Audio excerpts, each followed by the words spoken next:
friend, welcome to my channel. Chicken gravy எப்படி செய்யறது நம்ம பார்க்க போறோம். வாங்க அதுக்கு என்னென்ன ingredient பார்க்கலாம். ஓகேங்களா? ஃபர்ஸ்ட் தக்காளி, இஞ்சி பூண்டு பேஸ்ட், வெங்காயம். ஓகேங்களா? இதெல்லாம் தான் தேவை. கருவேப்பிலை, கொத்தமல்லி, பச்சை மிளகாய். ஓகேங்களா? அப்புறம் நான் நாட்டு கோழி வந்து வாங்கிட்டு வந்து வச்சுருக்கேன். அதை மஞ்சத்தூள் உப்பு போட்டு க்ளீன் பண்ணி வச்சுருக்கேன். ஓகேங்களா? ஒரு பாத்திரம் எடுத்துக்கலாம்.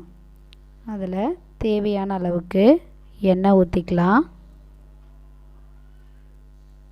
இப்போது எண்ணெய் நல்லா காஞ்சதுக்கப்புறமா அதில் பட்டை போட்டுக்கலாம், கிராம்பு போட்டுக்கலாம், ஏலக்காய், பிரிஞ்சி இலை.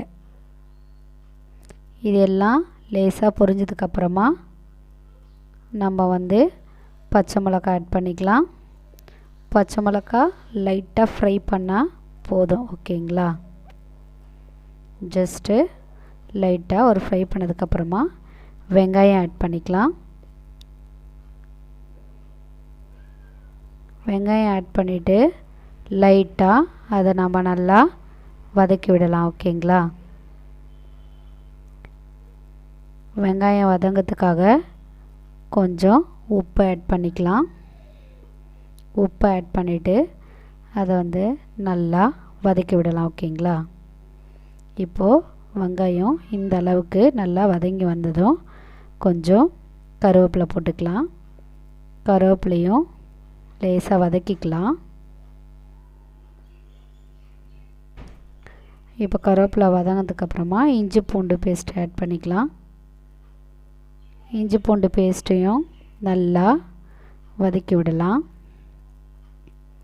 இப்போ இஞ்சி பூண்டு பேஸ்ட்டு வதங்கினதுக்கப்புறமா கொத்தமல்லி ஆட் பண்ணிக்கலாம். கொத்தமல்லியும் நல்லா வதக்கி விட்டாச்சு. இப்போது தக்காளி ஆட் பண்ணிக்கலாம்.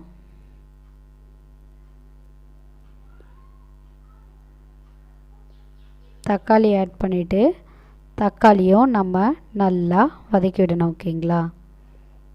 கொஞ்சம் கிரேவி கன்சிஸ்டன்சிக்கு வர அளவுக்கு அந்த தக்காளியை நம்ம நல்லா வதக்கிக்கணும். இந்த மாதிரி தக்காளியை நல்லா வதக்கிக்கணும். தக்காளி வதக்கினதுக்கப்புறமா நம்ம வந்து நாட்டுக்கோழி வந்து சிக்கன் வந்து ஆட் பண்ணிக்கலாம். ஓகேங்களா? இப்போது சிக்கன் ஆட் பண்ணியாச்சு. கொஞ்சம் மஞ்சத்தூள் போட்டுக்கலாம். நம்ம வாஷ் பண்ணும்போது மஞ்சத்தூள் போட்டாச்சு. இருந்தாலும் சமைக்கும்போது கொஞ்சம் மஞ்சத்தூள் போட்டுக்கலாம். அப்போ தான் வந்து கவுச்சி வாசனை வராமல் இருக்கிறதுக்கு. மஞ்சத்தூளும் உப்பும் போட்டு நல்லா அந்த சிக்கனை அந்த கிரேவியோட நம்ம நல்லா அதை மிக்ஸ் பண்ணி விடணும். ஓகேங்களா? இந்த மாதிரி நீங்களும் மிக்ஸ் பண்ணிக்கோங்க. மிக்ஸ் பண்ணிவிட்டு ஒரு 2 நிமிஷம் அதை தட்டு போட்டு நல்லா மூடி வைக்கலாம். மூடி போட்டு இப்போது ஓப்பன் பண்ணியாச்சு. இது தண்ணி எதுவும் நான் ஆட் பண்ணலை. அது இந்த சிக்கனில் இருக்க அந்த தண்ணி தான் அது. ஓகேங்களா? சிக்கன் இப்போ கொஞ்சம் லேசாக கலர் சேஞ்ச் ஆகி வந்துடுச்சு. இப்போது நான் மிளகாத்தூள் ஆட் பண்ணிக்கிறேன். நீங்கள் உங்கள் காரத்துக்கு ஏற்ற மாதிரி மிளகாத்தூள் ஆட் பண்ணிக்கோங்க. மிளகாத்தூள் ஆட் பண்ணிவிட்டு கொஞ்சம் கரம் மசாலா தூள் வந்து ஆட் பண்ணால் கொஞ்சம் வாசனையாக இருக்கும். ஓகேங்களா?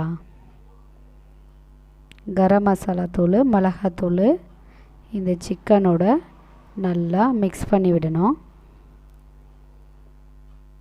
இது மாதிரி மிக்ஸ் பண்ணி விடணும். ஓகேங்களா?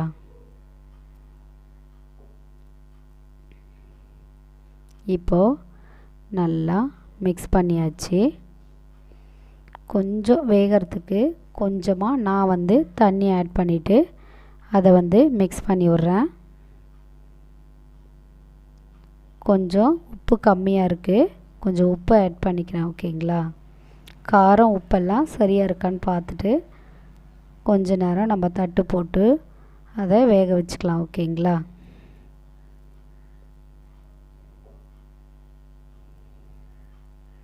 இப்போது ஓப்பன் பண்ணி பார்க்கலாம். கறி நல்லா வெந்திருக்கும். ஓகேங்களா?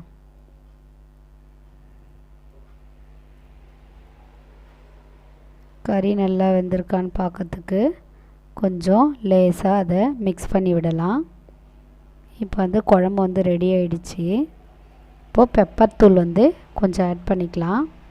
நான் மிளகாத்தூள் கொஞ்சம் கம்மியாக ஆட் பண்ணிக்கினேன். பெப்பர் தூள் கொஞ்சம் நிறைய ஆட் பண்ணிக்கிறேன். ஏன்னா சிக்கன் கிரேவிக்கு பெப்பர் தூள் தான் ரொம்ப டேஸ்ட் கொடுக்கும். ஓகேங்களா? பெப்பர் தூள் ஆட் பண்ணி நம்ம நல்லா மிக்ஸ் பண்ணி விடணும்.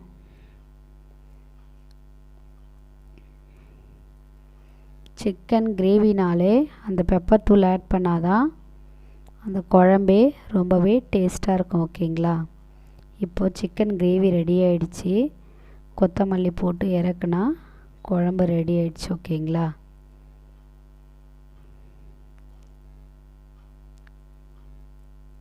கொத்தமல்லி போட்டுட்டு ஜஸ்ட் அதை மிக்ஸ் பண்ணி விடலாம்.